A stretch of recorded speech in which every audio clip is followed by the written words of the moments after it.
Արցախը Հայաստան է, պարոն Փաշինյան, գիտեք, եւ ձեր ասած Ղարաբաղյան շարժումը շարունակվում է, որովհետև դուք 2022 թվականի հոկտեմբերի 6-ին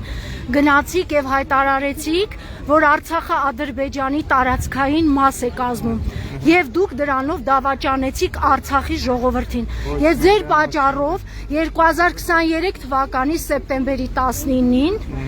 Արցախում տեղի ունեցավ մեկ օրյա պատերազմ եւ որի պատճառով Արցախի մեր հայրենակիցները ստիպված եղան լքելու Արցախը, որի պատճառը դուք եք։ 2018 թվականին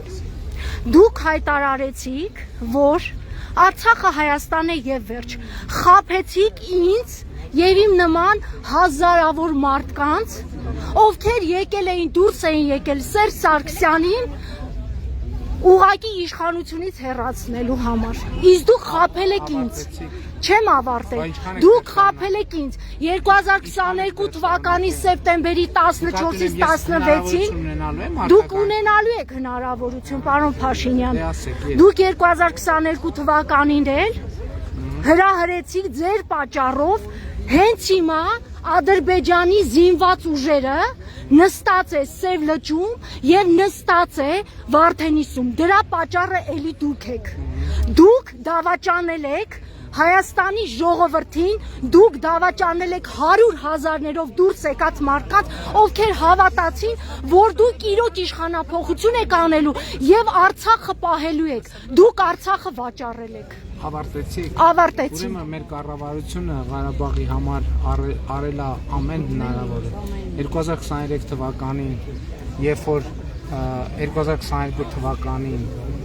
եւ 23 թվականին, երբ որ իշխանափոխություն էին անում Ղարաբաղին եւ ասում էին, որ հիմա տեսեք ինչ են կանելու։ Ես նախորդ օրը ազգային ժողովում եմ դրան անդրադարձել։ Բատոնում էին իշխանափոխությունը այդ մարդիկ։ Մենք Ղարաբաղի մեր գործընկերներին ցույց ենք տվել ճանապարհը եւ նույնիսկ որոշակի Ոչ ճանապարհը, պարոն Փաշինյան։ Բանակցային սեղանի շուրջ նստելու եւ այնպես անելու Հայաստանը, պարոն Փաշինյան, դուք հիմա ապատեղեկատվություն եք տարածում։ Դուք 2021 թվականին գալով իշխանության, ձեր ընտրական, երբ որ 21 թվականին ընտրություն է եղել, դուք ձեր ընտրական ծրագրում մի րոպե ներկայացրել եք, որ դուք Ղարաբաղի անվտանգության երաշխավորն եք։ Դուք ձեր խոսքը չեք կատարել ու հիմա ասում եք պատերազմ է լինելու։ Դուք սխալվում, մի րոպե հանգիստ։ Լռեք, ես ինքս ոտքեր ունեմ եւ կամք ունեմ ի տարբերություն ձեզ։ Մի րոպե։ Մի խոսեք։ Ես լուր լսեցի ձեզ։ Դուք խոսեք, մնացածը չխոսեն։ 5 րոպե լուր կլսեք, Իհարկե լսեմ, լսում եմ։ Ես էլ կգնամ։ Լսում եմ։ Ուրեմն 2022 թվին էլ դրանից հետո էլ մենք բոլոր պայմանները ստեղծել ենք, որպեսզի ձեր ասած խնդիրները լուծվելու հնարավորություն ունենան։ Ոչ մի կառավարություն Ղարաբաղի համար այնքան չի արել, ոչ ֆինանսական, ոչ տնտեսական, ոչ մնացած բոլոր առումներով։ Երբ որ Քոչարյանը եւ իր կողմնակիցները Ղարաբաղում իշխանափոխություն են անում, Քոչարյանը, Սարգսյանը, մյուսները իրենց կողմնակիցները եւ ասում էին եւ մենք հիմա Քոչարյանի եւ Սերժի անունը միայն մի տվեք, հա? Կան ուրիշ նաեւ ուժեր։ Մի րոպե, դուք 5 րոպե սպասելու եք։ Մի րոպե։ Բաշիր Սամոյի ասնածռերը դուք եք։ Դուք սպասելու եք։ Ես Հայաստանի քաղաքացի եմ։ Ասեք, որը չի սադրել իմ ազգանունը ինչի համար եք ուզում իմանալ։ Տիկին, լավ։ Տիկին Արմինը կարող եք դիմել։ Ուրեմն լսեք։ Երկրորդը, ես ինչ որ ասել եմ, ես իմ ասածի հետևից գնացել եմ եւ ես արձանագրել եմ, որ Ղարաբաղյան շարժումը ինքը իր էությամբ եւ բնույթով թակարդ է Հայաստանի պետականությունն ու անկախությունը թույլ չտալու համար։ Ինչով է Եվ ես մի րոպե, չէ, լսեք, ինչ որ ես ասում եմ, ոչ մի նորություն չեմ ասում։ Ես ուղղակի իհարգանս ձեզ, նաև չեմ ուզում ձեր ասածը անարձագանք թողեմ։ Բայց ես հիմա ինչ որ ասում եմ, ես տասնյակ անգամներով ազգային ժողովի ամբիոնից, հարցազրույցներով, իմ ուղիղ եթերներով ասել եմ, թակարդեր, որպեսզի Հայաստանը որպես պետականություն չկայանա։ Ես 2022 թվականին ճանաչել եմ Հայաստանի Հանրապետության տարածքային ամբողջականությունը, որովհետև չընդհատեք։ Ես լուր լսել եմ։ Ես Հայաստանի տարածքային ամբողջականությունն եմ ճանաչել որովհետև մենք պարտավոր ենք Հայաստանի տարածքային ամբողջականությունը ճանաչել։ Եվ Ղարաբաղի շարժումը, այո, ասում եմ, թակարդ է եղել մեր բոլորիս համար, եւ մենք այդ բոլորի թակարդի բոլորս այդ թակարդի մեջ ենք եղել, ինձնից սկսած մնացածներով շարունակած։ Եվ ես հպարտ եմ, որ այդքան ուժ ունեմ մեր ժողովրդին այդ թակարդից դուրս բերելու։ Եվ երբ որ ասում եք այսօրվա հանդիպումը, մյուս այսօրվա նախորդ օրերի հանդիպումը ցույց է տալիս, որ ժողովուրդը համաձայն է դրա հետ եւ ժողովուրդը երջանիկ է։ Ժողովուրդը համաձայն չի, պարոն Փաշինյան, ձեր հետ։ 2020 չեղավ։ Չէ, ասում եք ժողովրդի անունից ես էլ եմ ժողովրդի հետ շփվում։ Ես շփվում եմ ժողովրդի, ինչ եք որ ասում։ Դուք ներկայացնում եք միայն ձեզ։ Ոչ, ես ներկայացնում եմ Հայաստանի Հանրապետության ժողովրդին եւ Հայաստանի Հանրապետության ժողովուրդը Ղարաբաղի շարժման թակարդից դուրս է եկել։ Շնորհակալ։ Պարոն Փաշինյան, սահմանադրությունից անկախության հռչակագրի հանումը դա դավաճանություն է։ Արցախը Հայաստան է։ Դու քաղաքացիական պայմանագիրը դավաճանել է ժողովրդին եւ դուք չունեք ժողովրդի կողմից աջակցություն։ Ողջուններ Ալիևին, որ գնացեք չեք կարողանում Ալիևին պատասխանեք։ Գնացեք Ալիևին հակադարձեք, չեք կարողանում Ալիևին հակադարձել որևէ անգամ։ Ամոթ քաղաքացիական պայմանագրի մնացեք այսքան ժողովրդի։ Ես մենակ չեմ, գնացեք, ես մենակ չեմ, գնացեք։ Ես որ մենակ էլ լինեմ, ձեր նման անկամ չեմ։ Չեմ ուզում բացատրել, գնացեք։ Լևոն Քոչարյանն ով է որ միլիարդ ունենալը։ Գնա,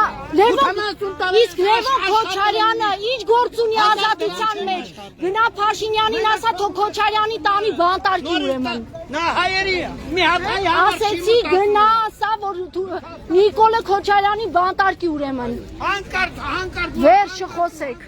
որ էլի նստի փողերով։ Ընկերներ, ես ուղիղ եթերում էի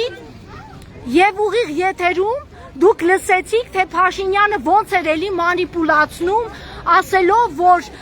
պաշտպանել է Հայաստանի Հանրապետությունը իբրև, հիմա էլ սպառում է մեզ նոր պատերազմով։ Իր օրոք 2020 թվականից մինչև 2025 թվականը Հայաստանում եղել է 44 օրյա պատերազմ, եղել է 3 օր պատերազմ, ուրեմն Վարդենիսի եւ Սև լճի տարածքում եւ Արցախում է եղել սեպտեմբերի 19-ին։ Սա է Նիկոլ Փաշինյանն ու ՔՊ-ն։ Ու այսօր մեզ վախացնում է, լինելով այսպես ասած երկրի վարչապետ, վախացնում է որ ժողովրդին, որ եթե ես չընտրվեմ, պատերազմ է լինելու։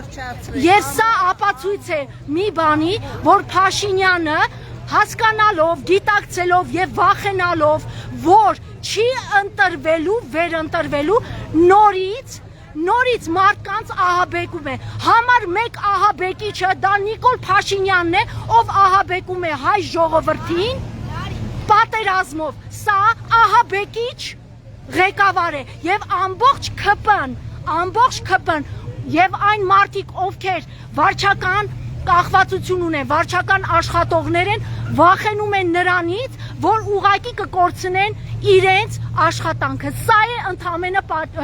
պատճառը։ Իսկ որ ասել ժողովուրդը վստահում է իրեն, ժողովուրդը պարզ է, որ չի ուզում պատերազմ լինի, բայց դա չի նշանակում, որ ես իմ տունը տեղը տամ, ինչ է որ պատերազմ չլինի։ Պատերազմը անխուսափելի է, որովհետև Ադրբեջանի համար հայ ժողովրդի գոյությունը ուղիղ վտանգ է։ Նրանց պետք է Զանգեզուրի միջանցք, իսկ Զանգեզուրի միջանցքում հայերը եւ Հայաստանը ուղակի ոսկորեն իրենց կոկորդին։ Եվ Փաշինյանը ինչքան ուզում է իրեն ճղի, չգիտեմ, տակնու վրա լինի, միևնույն է Ադրբեջանի համար եւ Թուրքիայի համար հայ ժողովրդի գոյությունը ուղակի անընդունելի է։